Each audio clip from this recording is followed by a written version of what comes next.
बुआ बुआ के जाने के तीसरे दिन भैया की नई नवेली दुल्हन भी मैके चली गई। अब हकीकत तो खुदा को या बुआ को बेहतर मालूम है, लेकिन उसके अचानक चले जाने से हमारे घर में अजब किस्म की खामोशी छा गई है। भैया अपना फुट भर लंबा सिगार लेकर लॉन में बैठ जाते हैं और फिर किसी से कुछ नहीं कहते। हत्ता कि उनके मुंह से मुन्ने के मुताल्लिक भी कोई बात नहीं निकलती। अब आप ही बताइए, पहले भी कभी यूं हुआ था? बुआ के जाने से पहले तो भैया छीन छीन कर मुन्ने को बुआ से ले जाते थे। कभी उसके लिए हवाई जहाज़ बनाते, कभी उससे सर्कस कराते, थक कर उनकी गोद में लेट जाता तो गालियों की मशक कराते। लेकिन अब वो तो कुर्सी में धन से यूं बेनियाज हो गए, गोया मुन्ना उसका घर का नहीं, हमसाए का बच्चा है जो भूल कर यहाँ आ गया है। मुन्ना उनकी कुर्सी से लग कर आहिस्ता से कहता है, झा चाचा। लेकिन मुस्कुरा कर देखने के अलावा उनके मुंह से कोई बात नहीं निकलती।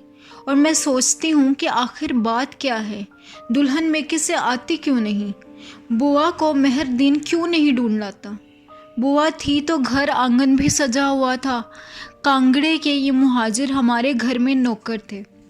बुआ मुन्ने को खिलाती थी और कपड़े वगैरह धोती थी। मेहर दिन बावर्ची का काम करता था और दोनों की खूब गुजरान होती थी।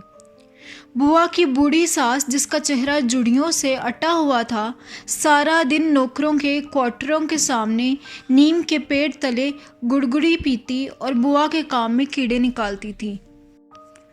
ये भैया की बारात से एक दिन पहले का जिक्र है।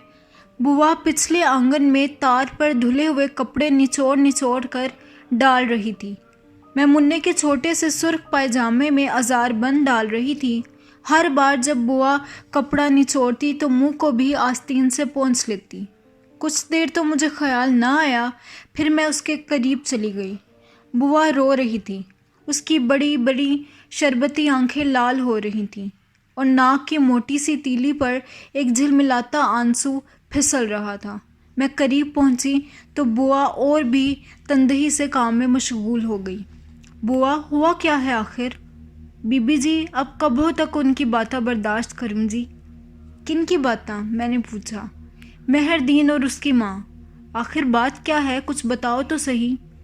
अब जी मेहरा कवे है कि जातक क्यों ना हुआ अभी तक। ये कहकर बुआ फिसक फिसक कर रोने लगी। मैं उसे उस वक्त तक तसल्ली देती रही जब तक अम्मा ने मुझे अंदर न बुला लिया।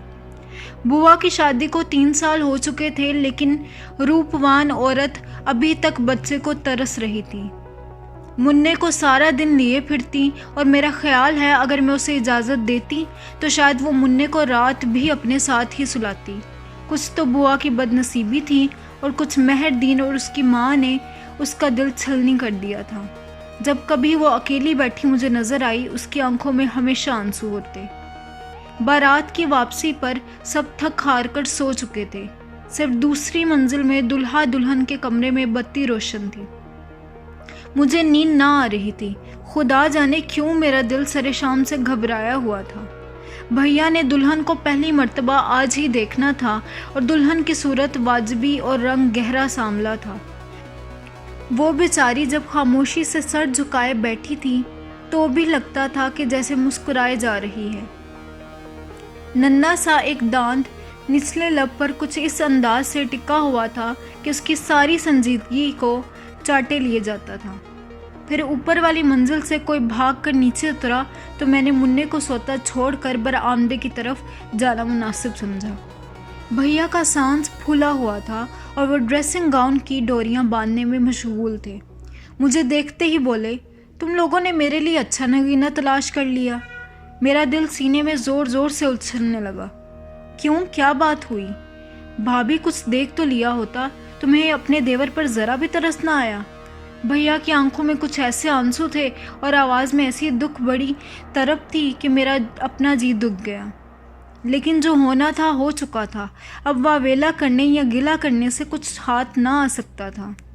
मैंने मिन्नत समाजत करके भैया को ऊपर भेजा और जी ही जी में दुआएं मांगने लगी कि या अल्लाह, भैया दुल्हन की तबीयत के असीर हो जाए। بھیا اور دلہن کی یوں بنے کہ سارا گھرانہ جلے، لیکن صبح کی اذان ہو گئی اور میری آنکھ نہ لگی۔ صبح جب بوا مننے کے لیے دودھ لائی تو اس نے جھک کر میرے کان میں کہا، بی بی بھیا تو لون میں گھوم رہے ہیں، کیا دلہن من کو نہیں لگی؟ یہ اس روز کا ذکر ہے جب اماں نے پہلے دن دلہن کا قدم بھاری جان کر سارے گھر میں مٹھائی بانٹی تھی۔ ہم سب دلہن سے ہنسی مذاق کر رہے تھے اور وہ پلنگ پر بیٹھی کبھی بھیا کی طرف دیکھتی تھی اور کبھی اپنے پیروں کی طرف۔ پھر سرونٹس کوارٹرز کی طرف سے رونے پیٹنے کی آوازیں آنے لگیں۔ میں اور اماں بھاگی بھاگی ادھر کو لپکی۔ نیم کے درخت کے نیچے مہر دین کی ماں گڑگڑی لیے بیٹھی تھی اور مہر دین کے ہاتھ میں بجھی ہوئی چھوٹی سی لکڑی تھی اور وہ بڑھ بڑھ کر بوا کو پیٹ رہا تھا۔ میں نے مہر دین کی بس ایک ہی بات سنی اور پھر وہ ہمیں دیکھ کر اپنے کمرے میں جا چھپا۔ وہ کہہ رہا تھا، دیکھتی نہیں 2 مہینے آئے کو نہیں اور دلہن امید سے بھی ہو گئی، تجھ ایسی کوک جلی سے میں کب تک نباہ کروں گا، جا یہاں سے جا۔ اسی رات خدا جانے بوا کہاں چلی گئی۔ پولیس میں رپٹ لکھوائی، مہر دین کے تمام رشتہ داروں میں تلاش کیا، لیکن بوا کا سراغ نہ ملا۔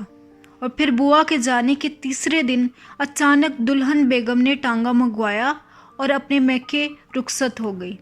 میں نے بھیا سے پوچھا تو وہ بولے، تم نے بوا کو دیکھا تھا؟ اتنی خوبصورت عورت مہر دین جیسا نکال سکتا ہے تو میں ہی ایسا پاگل رہ گیا ہوں کہ تمہاری دلہن کے ساتھ گزارا کرتا رہتا۔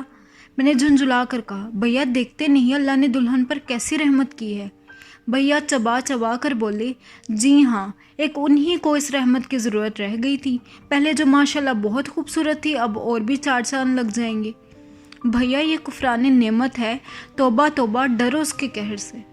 قہر تو جی اس کا مجھ پر نازل ہوا ہے، پہلے کم از کم اپنے جامے میں تو رہتی تھی، اب تو وہ بھی اترانے لگی تھی۔ ایک اتراتی ہوئی بدصورت عورت تو مجھ سے برداشت نہیں ہو سکتی۔ بھیا، میں نے چلا کر کہا، پہلے اس کی چاکری ہی کیا کم تھی جو اب اس کے بچوں کو بھی پالتا پھروں، ٹھیک ہے اسے وہیں رہنے دو۔